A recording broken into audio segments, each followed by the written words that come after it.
Hi, in the last video we discussed about one-way ANOVA, meaning that you were comparing more than two populations, right? And then we wanted to check if their means, if their average of those more than two populations are equal or not. And then we were checking the average of only one factor. For example, you want to check whether the weights in the three populations are more than three populations are equal or not, or you wanted to check if the heights, average heights on those populations are equal or not. Okay, but now what we want to do is we want to test whether the average between more than two or more than two populations are equal or not in more than one variable. For example, heights or weights or gender-wise heights or weights. So all those kind of things we will see here. Okay, so we call two-factor ANOVA, meaning that we will be testing the difference or the equality of the averages on two different variables. Okay, so in two-factor ANOVA, each factor has more than one labels. Look at this. These are the examples of two-factor ANOVA. What is happening here is the factor A is here, factor B is here along the row, right? The factor A is along the columns.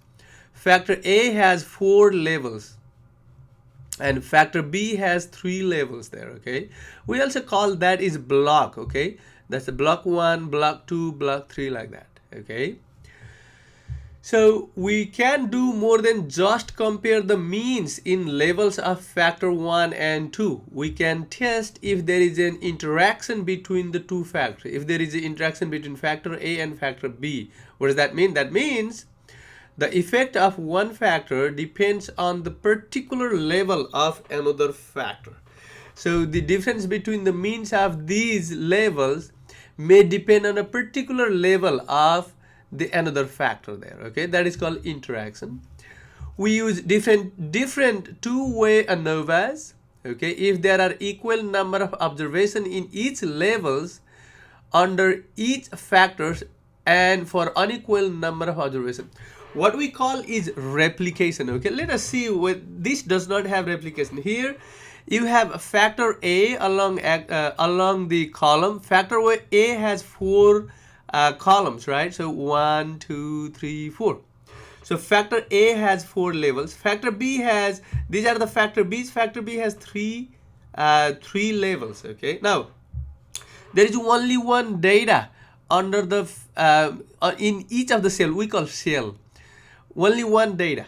Okay, there is no replication here, meaning that there.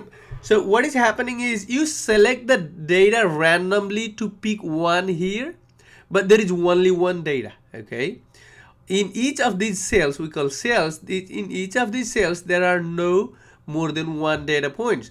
We call that is a no replication. Okay, look at this picture here. Here under the level 1 of factor A and level 1 of factor B, there are 3 data points. You are picking randomly, but you are picking more than one. We call replication. So each of the cells have 3 replications there. So we call equal replication. Okay, so here on this figure there are under the column A, or the level of first level of the factor A, or the first level of first factor, there are unequal number of replications. You see that? Here there were equal number of replication in each of these cells under level 1. Each of these cells have level 2, each of these cells have level 3 and level 4. Similarly, for factor B, level 1, level 2, level 3, they have equal number of replications. Okay, the data are replicated there. Okay, and then here there are not equal numbers. So equal replication within rows, proportional replication within columns. Similarly, here it is proportional replication within rows and within columns. They do not have equal number of data in each of those cells there. Okay, there are unequal number of data there, and this one is disproportional replication. All right, kind of random. Okay, so since for each of these cells you are picking randomly, Okay, you are picking the data randomly, you are selecting the data randomly. We call random block design. Okay, so the two-way ANOVA, in each of those we call random block design. These are, we call block, these are the columns. Okay, rows are usually called the blocks. We use different two-way ANOVA methods. That's what we are saying, that there are 5 possibilities. So we will be discussing only if there is no replication at all, and if there are equal replication. We'll discuss on this on these videos. Okay, all right. So what are the steps? So two-way ANOVA without replications. What are the steps there? So here, without replications means you will have, so let's say factor A. Okay, factor A will have level 1, level 2, level 3, level 4, like this, right? So these are the levels of the factor A. So let's say A1, A2, A3, A4 are the different columns under factor A. Okay, and then the factor B will have different rows. Okay, these are the blocks. So factor B will have B1, B2, B3, right? So B1, there may be more than 3, B2, B3. Now here, in case of the without replication, you will have only one data here.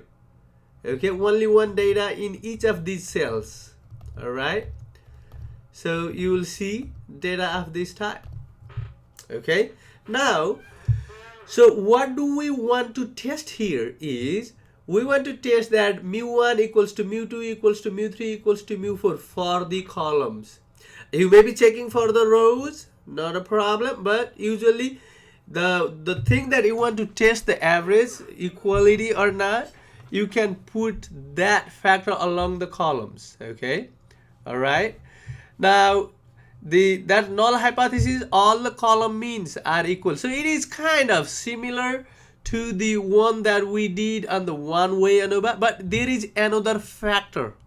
So we'll not be looking, usually in the two-factor ANOVA, usually we have more than one data at each of these cells. Okay, I'm just giving you, this is also a case. Okay, and the other case follows similarly to this case.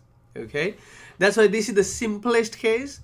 Usually in the data analysis, you will have more than one in each of the cell. So we'll talk about that that is the next case. Okay, all right. So you can check the average of those columns or the rows of B's, or the levels of B's are equal or not, or the average of the columns are equal or not. Okay, and also we'll be checking if there is an interaction, meaning that if there are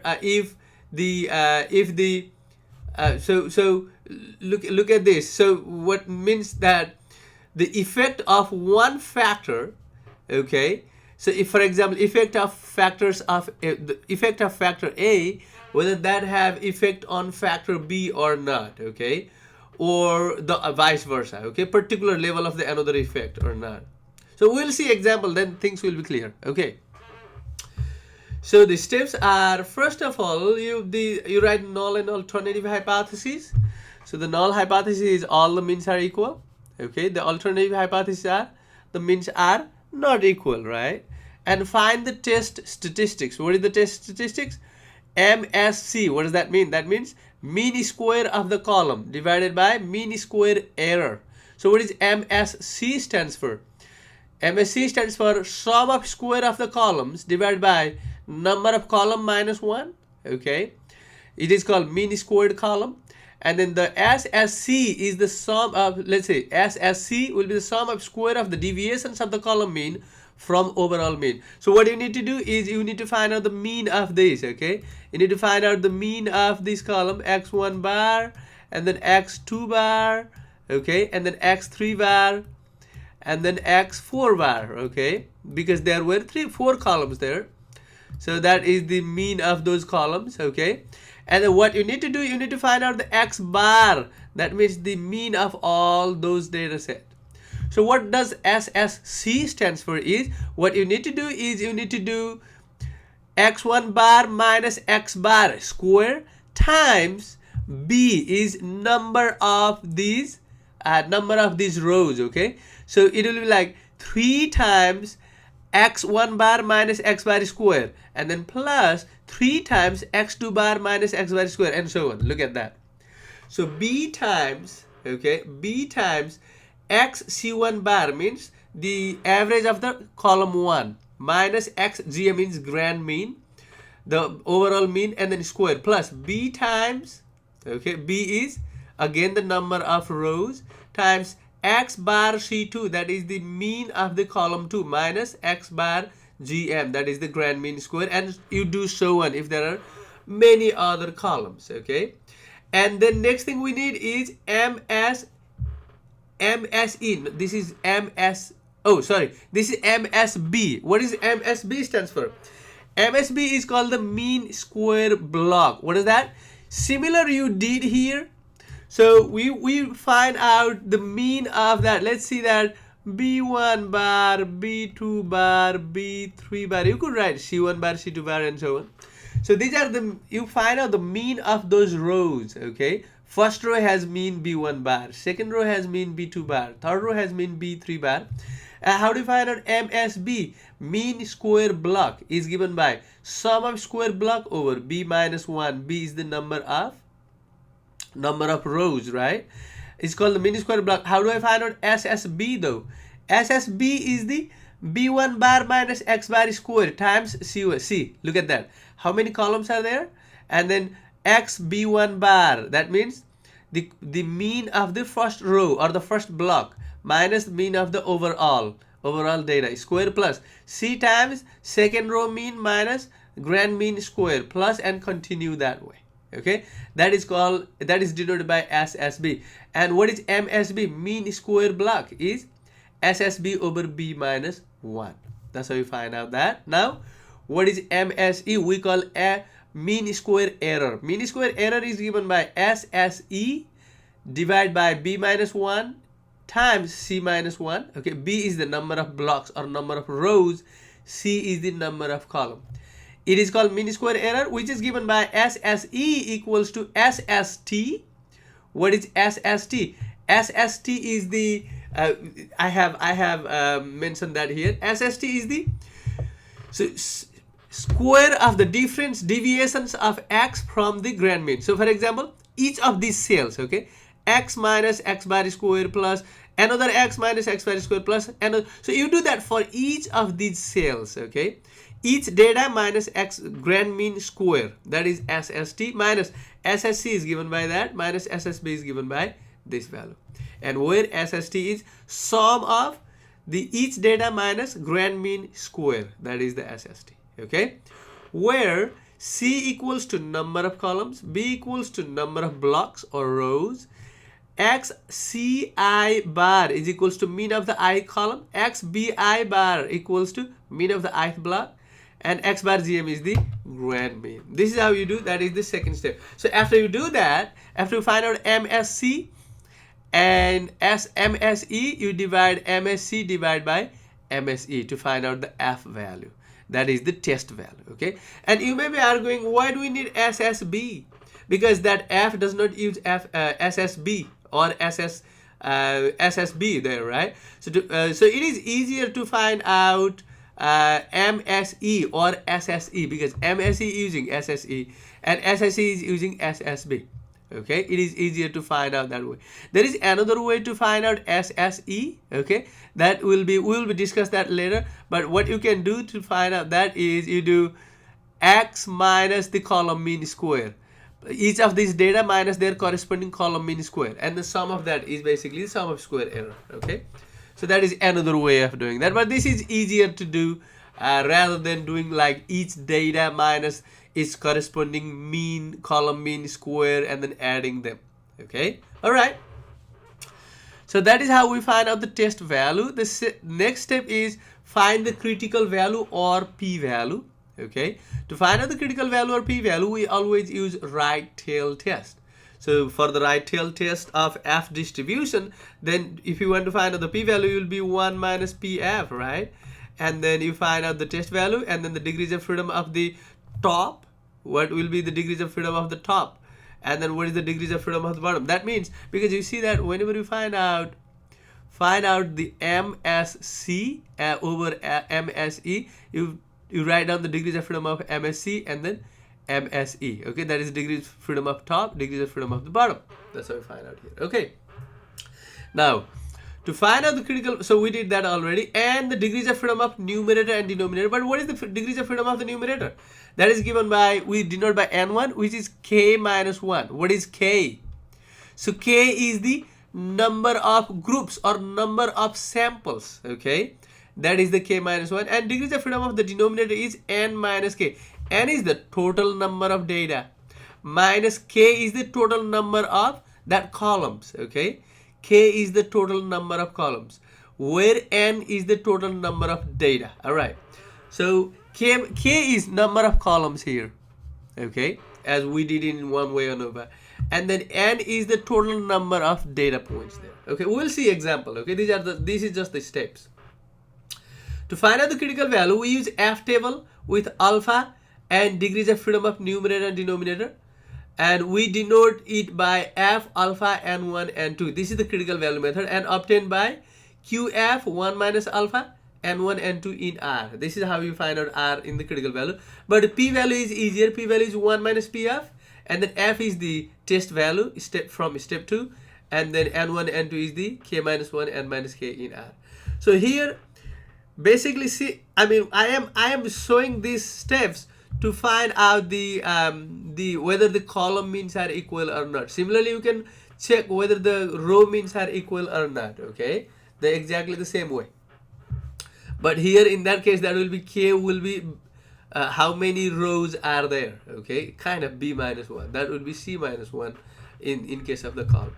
But we will see more detail, because if there is a replication, it will be a little bit complicated, but we can do it by hand. You know what? So I'm just teaching you, I'm just showing you how to do manually these steps. But if you want to do by R, it will be just one line code. Okay, we will see both methods. All right, and the decision is if the test value fall in the critical region, or if P value is less than alpha, we reject H0. Otherwise, we do not reject H0. Okay, let us do one example with step by step. Okay, let's see that. Example, 3 cats from each block are randomly administered 3 different anesthetics, and the time of effect is recorded. There are 3 different types of anesthetics. Okay, so 3 cats from each block. Okay, so there are 5 different blocks in total: block 1, block 2, block 3, block 4, block 5. So from each block, they are picking 3 different cats, and each of them are administered 3 different types of anesthetic. So T1 is the treatment 1, treatment 2, treatment 3, and then they record the time that anesthetics takes to shows the effect. Okay, times of effect is recorded. So the first block, the first cat is under the first treatment is taking 8.25 minutes to be effective. Okay, and the second treatment 11.25, third treatment 10.75, and so on.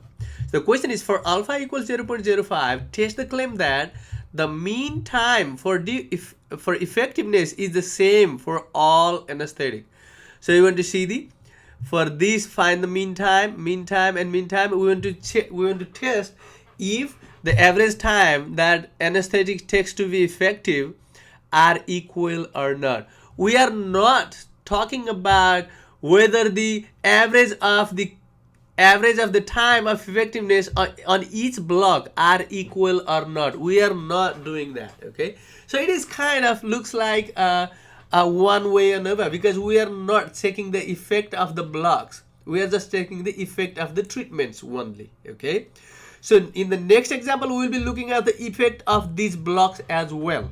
Okay, if they have the equal, if there are if the means are equal or not. And also we'll be looking at, because you know the cats in each block may be different within themselves too, right? So the cats in each of those blocks may be different. So if these 3 means are not equal, that may be due to the difference in the blocks. So we'll be talking about that.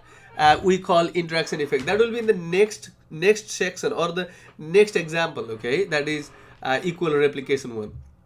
Yes, but here we are just looking at the if the average effect of the drugs are equal or not. Okay, so what is C, number of columns? So C is basically 3, right? So the number of column is 3, number of blocks or number of row is 5, the total is 3 times 5, that is 15. X bar is the grand mean of the overall, all this data have X bar as 10.47. Actually, you know, let me check in R if I have done all those things in R, okay? Look at that. C is 3, B is 5, right? So I copied this data 8.25, 11, and then 10.25. So on the treatment one, I wrote T1. All this data I have copied here. T2, all this data is T2, and T3, I copied that. Let me run those 3 data sets. Now what I'm doing is I am writing these in the rows here. I am writing in the column form so that I will see like this, okay? And I gave the row name as B1, B2, B3, B4. Let us see that. Look at this. I got exactly the same data set here, okay? You see that?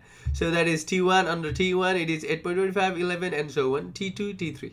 Okay, this is what I copied here. All right, now number of row or the number of block is 5, number of column is 3. So N is B times C, that is 15. That's what we have here. Now I want to find out the grand total. What does that mean? That means I want to find out, the grand mean. That means I want to find out the mean of the overall data set here. All the data set. How did I do that? I denote by XGM. It is mean of S dot matrix A. So this I want to find out the mean of the whole matrix there. XGM. Okay. So how much would that be? That is 10.47. That's what we got here. Right? 10.47.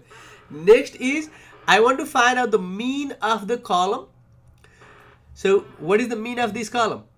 What is the mean of this column? What is the mean of this column? Look at this. C mean equals to, I'm writing column means of A. So the column means is a function that uses to find out the mean of each of those columns. So column means of A, I got column means as the T1 has column means 9.55, T2 has column means 11.30, and T3 has column means 10.55. Similarly, I want to find out the mean of the rows. Row means, okay? So the row means will be that one, that is B1 has mean 10.08, B2 has mean 11.75, B3 has mean 11.16, and so why do I need that? So you remember that we wanted to find out SSC and SSB. SSC is column means minus the grand mean square times B plus another column means minus grand mean square times B, and then you add all those, right? Similarly, SSB is for the block means. That's why we needed to find out the mean of each of these data set. We find out that mean of these, mean of these, mean of these, similarly mean of the block, mean of this block, and mean of the other block, okay? So the next thing we need to do is we need to find out the SST. What is SST?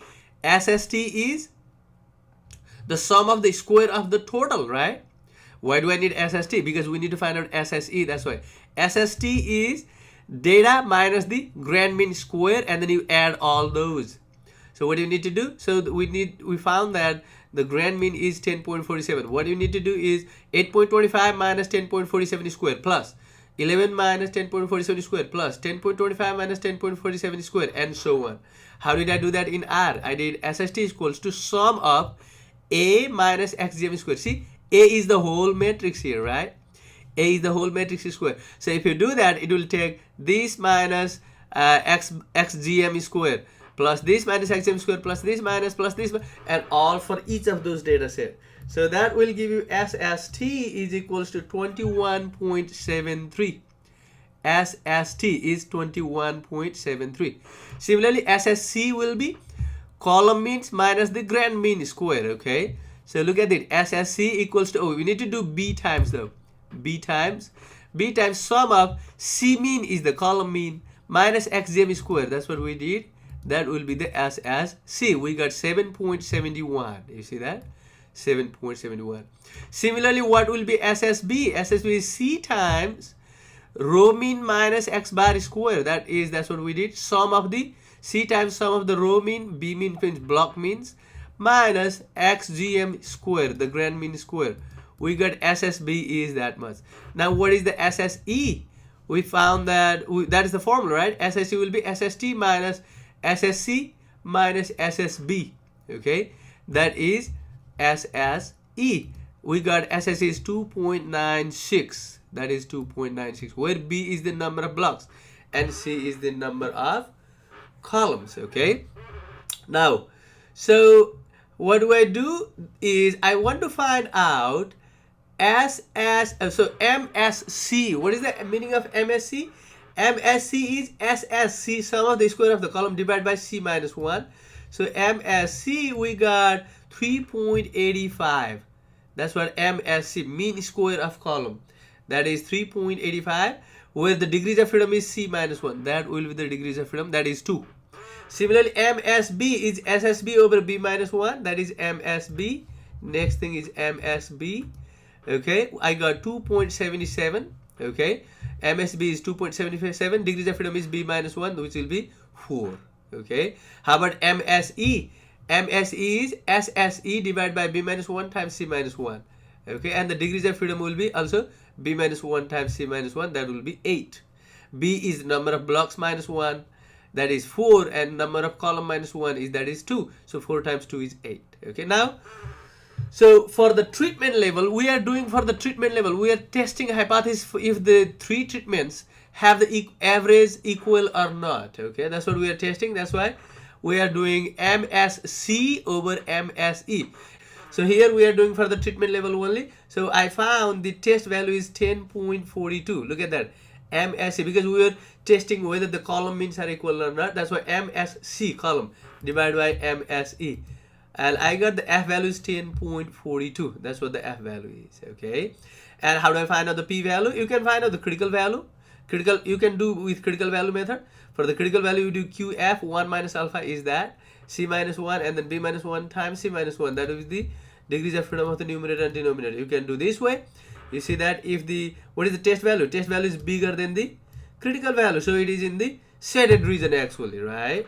So you can do this way, or you can do the P value method. P value is 1 minus PF. Why do we are doing 1 minus PF? Because it is the right tail test. Okay, so 1 minus PF, F value is the critical value there, sorry, the test value there, and then C minus 1 is N1, and B minus 1 times C minus 1 is N2.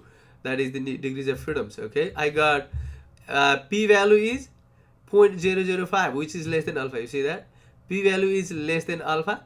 Okay, and then so we reject H0, meaning so the average efficacy of the 3 different treatment is not the same, because we rejected the null hypothesis.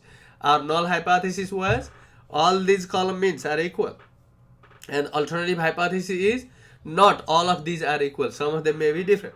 That's what we were saying.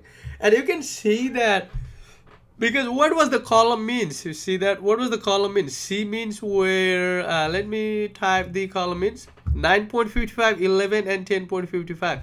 It sounds like 9.55 is a little lower than these two one, right? Because these two are closer, T2 and T3 are closer, but T1 is a little bit different. You see that it is a little bit smaller.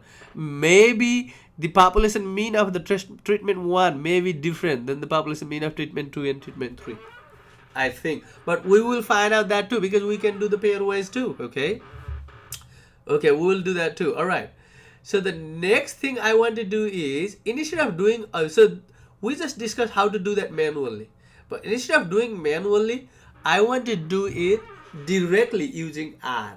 How do I do that? Again, as in the one-way ANOVA, we need to first of all arrange the data into 2 columns. Okay, we need to arrange the data into 2 columns.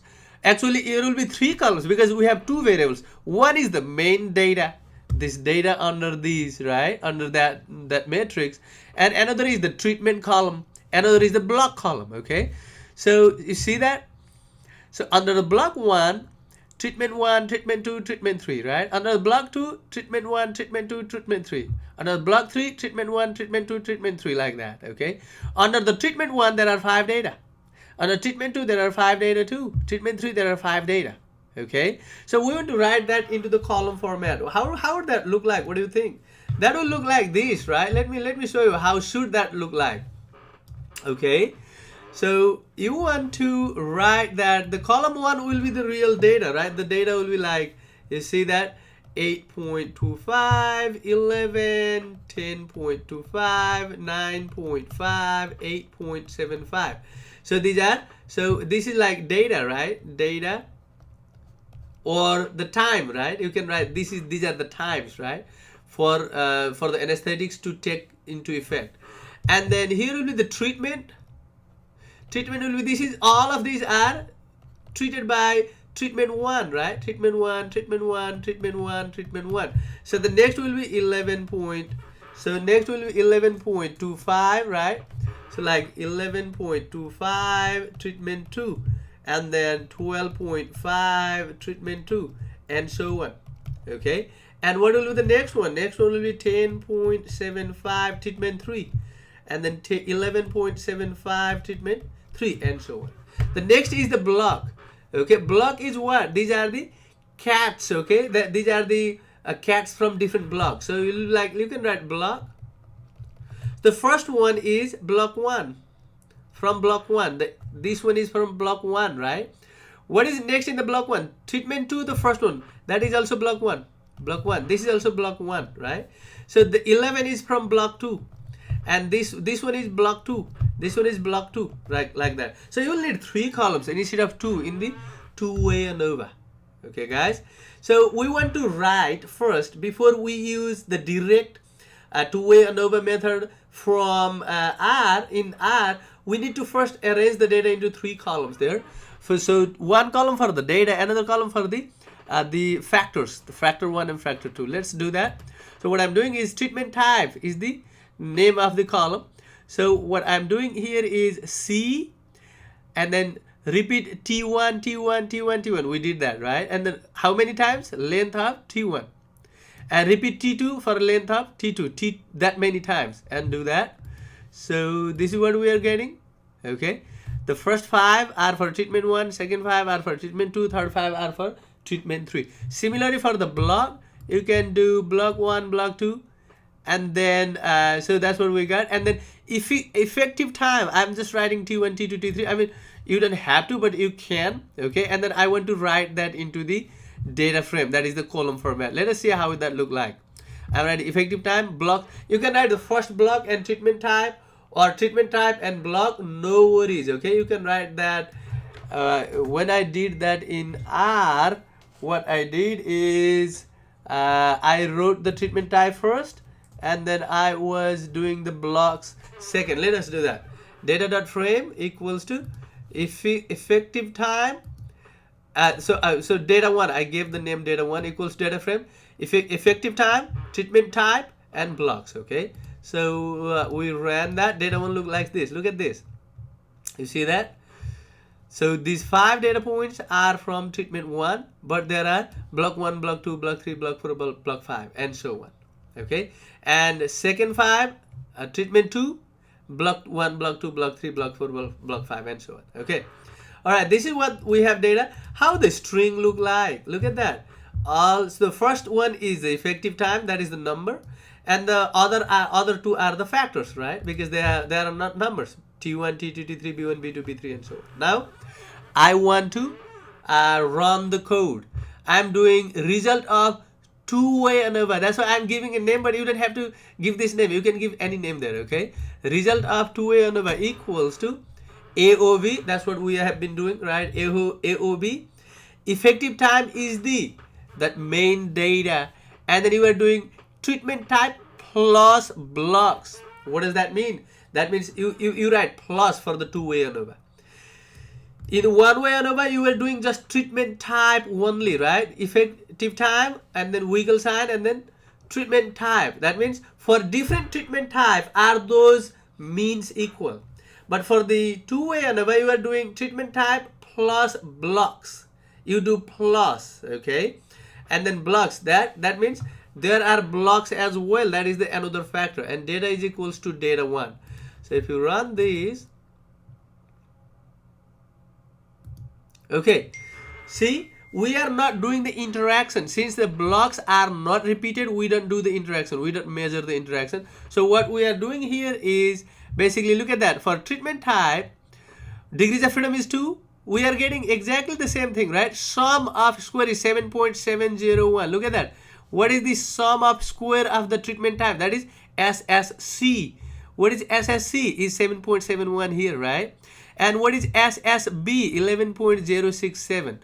SSB is 11.067. And residuals is 2.958. What is SSE? SS is 2.96. You see that? And the mini square of the column, mini square block, and mini square error. What are those? MSC is 3.85 and MSB is 2.76, and then residual is 0.37. So residual is the 0.3, MSA, look at that, 0.37 there. Okay, degrees of freedom, it is already there. And what are the F values? We are not testing for the blocks, we are just doing for the treatment type only. You can test for the blocks as well, okay? But since there is no replication, it is not, we don't do for the blocks because there is no replication on the blocks, okay? There is replication only for the treatment, not for the blocks, that's why, okay? So you see that, so here what is happening is F value is, for the treatment type, the F value is 10.42. You see that? 10.42. And what is the P value? 0.00592. 0.0059. Okay, for the P value. It sounds like if you have to test for the blocks as well, sounds like the block average are not equal to, the row average are not equal to, and the column average are not equal to. But we are not focusing because the question is asking only for the column average, if the column average are equal or not. That's why we are doing only for the treatment type, that is the column average only. Okay, so that's what we got. That is basically the without replication two-way ANOVA. Okay, in the next video I will do the with replication two-way ANOVA. Okay guys, thank you.